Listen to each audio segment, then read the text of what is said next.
En una encuesta que hice en el canal, el libro de Enoch o Hanoch ganó por amplia mayoría para que yo le dedique una serie de videos. Él le ganó a Sansón, a Job y a Atalía, y aquí me tienen. Salí a estudiar de qué se trata para preparar una serie que no va a tener ningún desperdicio. Amigos, gracias por participar.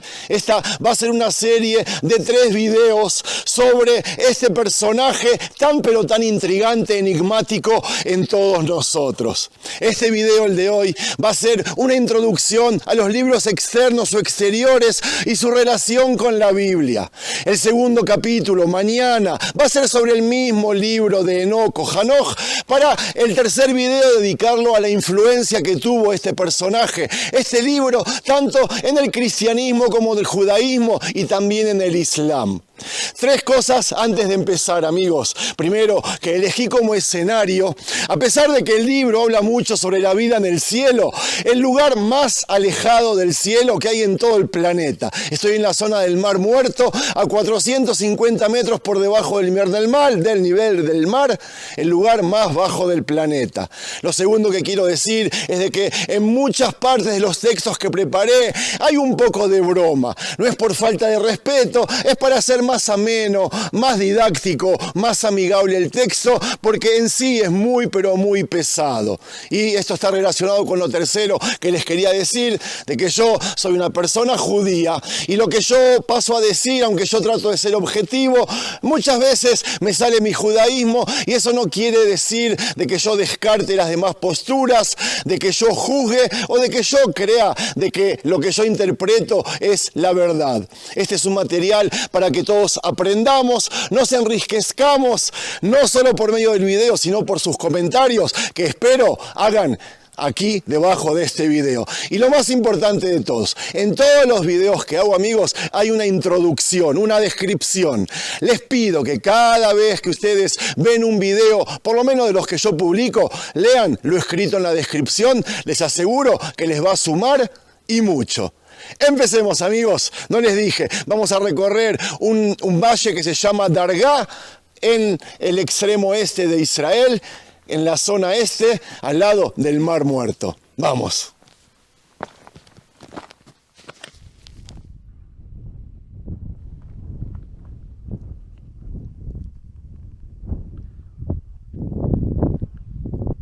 Los libros externos es la colección de escritos que fueron redactados en la tierra de Israel paralelamente a la escritura de la Biblia, y se los llama así porque al final no fueron incluidos en la Biblia, simplemente. Aunque la Biblia y los tratados externos fueron escritos al mismo tiempo, presentan una imagen de 2 formas diferentes de fe que son diametralmente opuestos entre sí. Y esta es solo una de las razones por la que se prohibió leer y se decidió sacar de la estantería judía y de la cristiana los libros externos. La influencia de los libros externos en los caminos de fe de los judíos y cristianos fue tan grande que en muchos aspectos estamos más cerca de los libros externos que de la Biblia misma que tengo en la mano.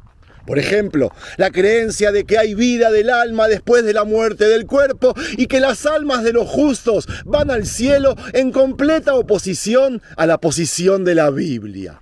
Abro un paréntesis y les anticipo que voy a mencionar muchas fechas acordadas por los investigadores, pero aclaro que casi ninguna de ellas es exacta.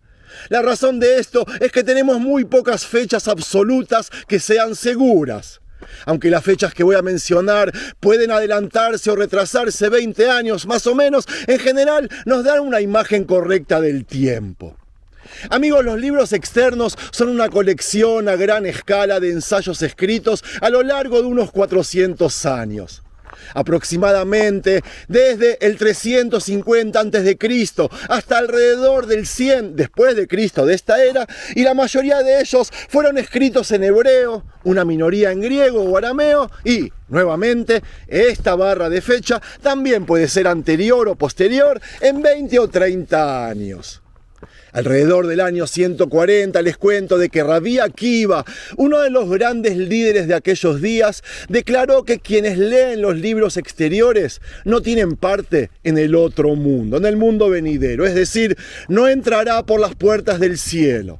En el momento de la resurrección, cuando los justos resucitarán de sus cenizas y vivirán para siempre en felicidad y riqueza, el lector de los libros exteriores no tendrá resurrección y permanecerá para siempre muerto en su tumba. La amenaza del rabino Akiva y de quienes sostenían su opinión surtió efecto.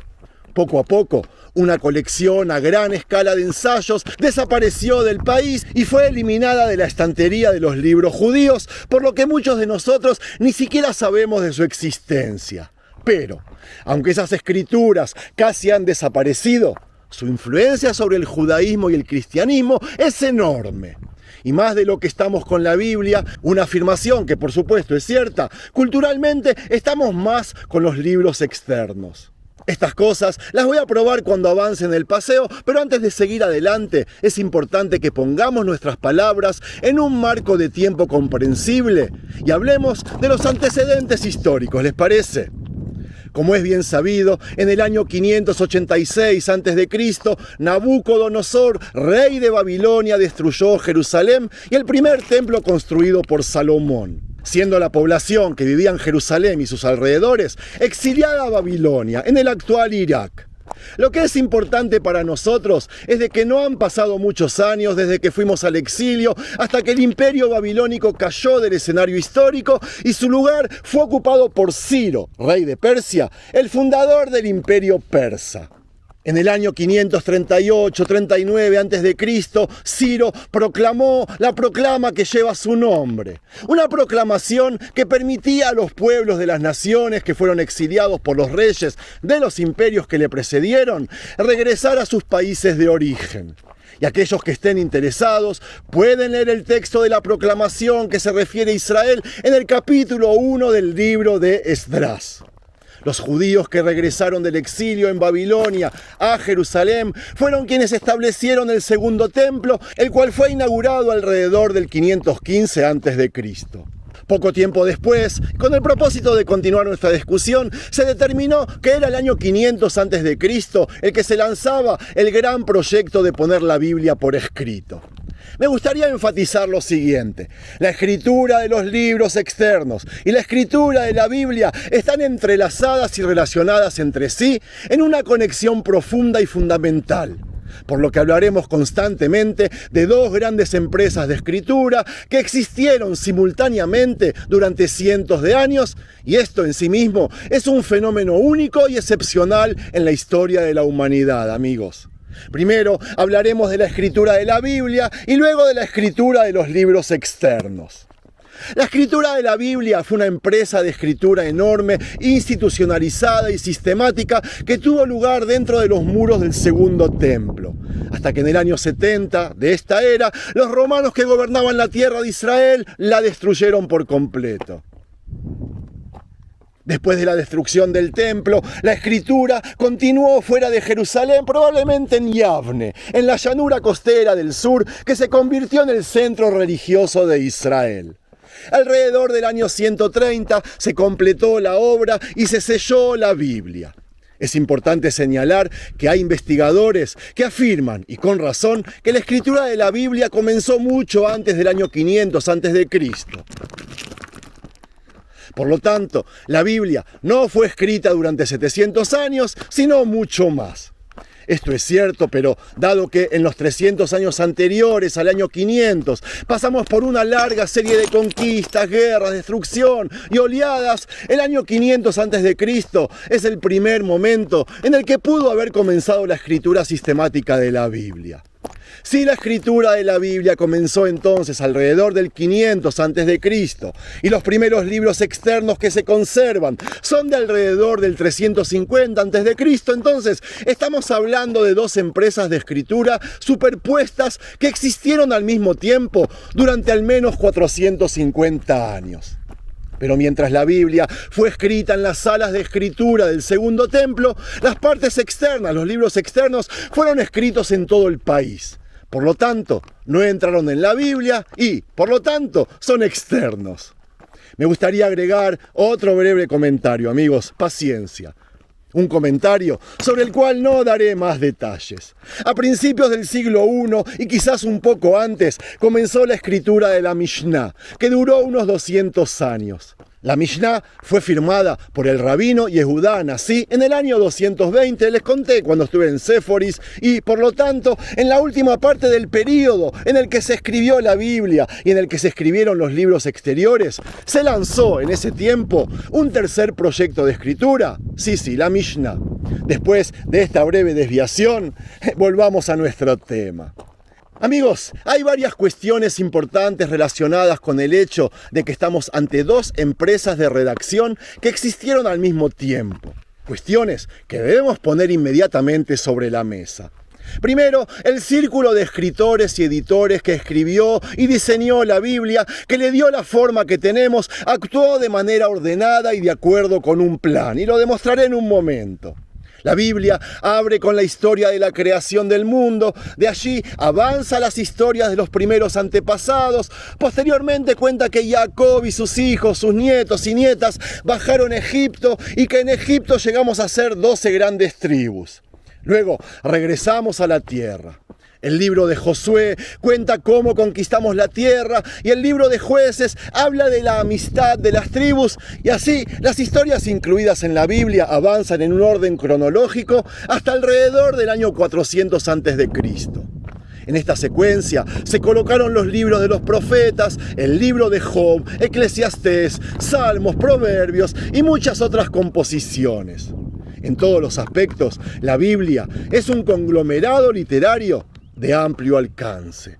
Es un conglomerado elitista, pulido y meticuloso, que ha sido objetivo de repetidos pulidos y correcciones durante cientos de años, de modo que el producto final es ordenado y organizado y está escrito en un rico estilo.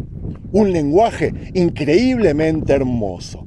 Además, es obvio que la colección de ensayos incluidos en la Biblia recibió una envoltura teológica e ideológica, lo que da a todos los ensayos un carácter unificado que refleja bien la agenda de sus escritores, que es algo que yo suelo decir constantemente. Por lo tanto, es fácil notar que todas las escrituras no solo progresaron en orden cronológico, sino que también se corresponden entre sí. Otro punto que es importante enfatizar es de que una vez que la historia escrita de la Biblia llega alrededor del año 400 a.C., en realidad hemos llegado a la época de los propios escritores de la Biblia y aquí es donde se detiene la escritura histórica. Es cierto que la escritura de la Biblia continuó sin interrupción durante cientos de años más, pero sus autores no proporcionaron ni un solo detalle sobre lo sucedido en Israel desde el año 400 a.C. en adelante. Aquí hay que matizar un poco lo dicho, ya que un ojo experimentado descubre bastantes errores en el ordenado embalaje que describimos. Aún así, se puede afirmar que los editores de la Biblia produjeron una masa literaria organizada y lógica, y este hecho indica inequívocamente que los últimos editores que fueron responsables del producto final de esta colección a gran escala conocían bien todas las composiciones incluidas en su libro. Quiero detenerme en el significado del hecho de que el año 400 a.C. es la última vez que habla la Biblia. El significado de esta pausa es de que los escritores de la Biblia estaban constantemente mirando hacia el pasado, cada vez más distantes de Israel, y en muchos aspectos la Biblia, que continúa escribiéndose durante otros 500 años, fue escrita dentro de una cápsula hermética de una época que se quedó quieta. Porque a partir del año 400 a.C., ninguna parte de la vida que bulía fuera del templo penetró en él. Históricamente, estamos entrando en un periodo oscuro de cientos de años en el que no tenemos ninguna documentación ordenada de lo que sucedió en la tierra aquellos días y por eso los libros externos son tan importantes para nosotros que no tienen precio. Entonces, hablemos de la segunda fábrica de la escritura, de los libros externos, y tan pronto como pasamos a hablar de lo externo, todo lo que hemos dicho hasta ahora es nulo, no, es una broma.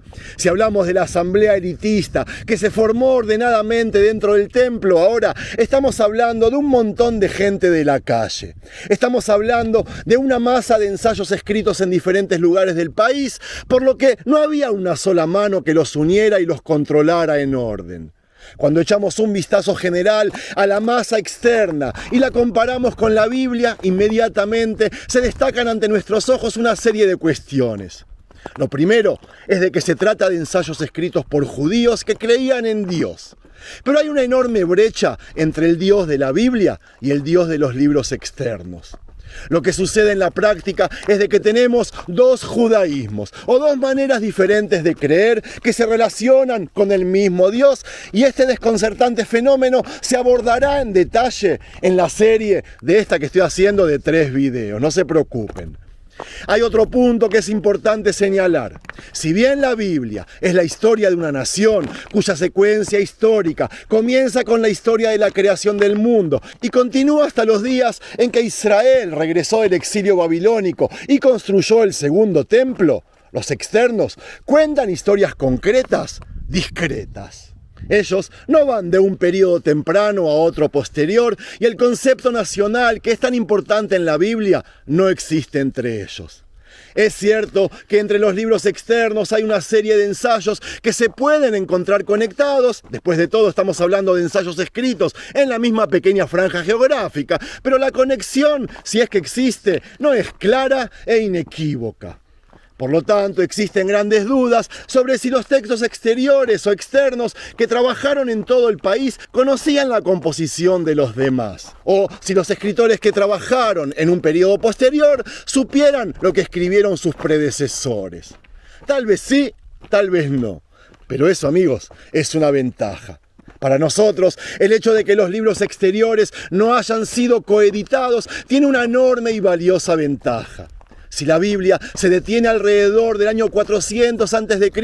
y no ofrece ningún vistazo de la sociedad israelí que vivía fuera del templo, el hecho de que los libros exteriores sean una masa de composiciones proporciona algún tipo de imagen de aquella sociedad israelí. Ya he dicho que los libros exteriores describen formas de creer diferentes a las que encontramos en la Biblia, y esta es una afirmación que tiene un enorme significado. Además, describen una sociedad que contaba cuentos populares, que creían en demonios y espíritus y en las obras de brujos. Pero también en este caso debemos ser precisos. Aunque definamos a los libros exteriores como gente de la calle, porque no pasaron por ninguna corrección ni cepillado, los escritores que los redactaron eran eruditos que vivían en las ciudades y pertenecían a la élite social de Israel. Esta afirmación se basa en el hecho de que la mayor parte de la sociedad en Israel y en todo el mundo antiguo era una sociedad de labradores que vivían en aldeas. Esta era una población que nunca había visto una sola carta escrita. Por lo tanto, está claro que los libros exteriores fueron escritos por personas educadas que vivían en ciudades y no en aldeas. Como nosotros sabemos, ellos no describen la vida de la población rural, que era la mayoría del pueblo, y sin embargo, desde una distancia de más de 2300 años desde que fueron escritos, nosotros agradecemos cada pizca de información que brindan sobre nuestro pasado, de quiénes éramos. Y como veremos, amigos, proporcionan mucho más que fragmentos individuales de información. Yo sigo caminando por el desierto, me voy a meter ahora en un cañón. Espero que esta parte de la serie, este video, les haya gustado. Los espero en el próximo, que lo voy a subir y publicar mañana. Shalom, amigos.